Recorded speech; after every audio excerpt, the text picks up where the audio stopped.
Vadodara ધનિયાવી રાઘવપુરા road પર ઢાઢર નદીના પાણી ફરી વળ્યા. જીવના જોખમે વાહન ચાલકોની અવરજવર.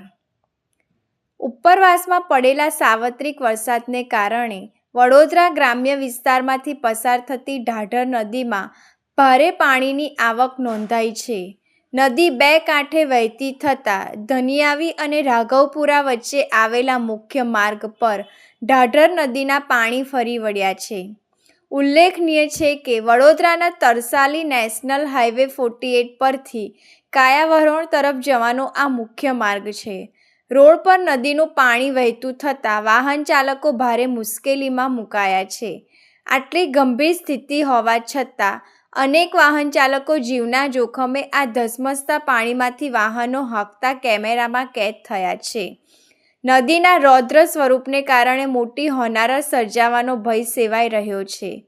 સ્થાનિકો દ્વારા તંત્ર તાત્કાલિક સાવચેતીના પગલાં લે અને માર્ગ બંધ કરાવે તેવી માંગ કરવામાં આવી રહી છે.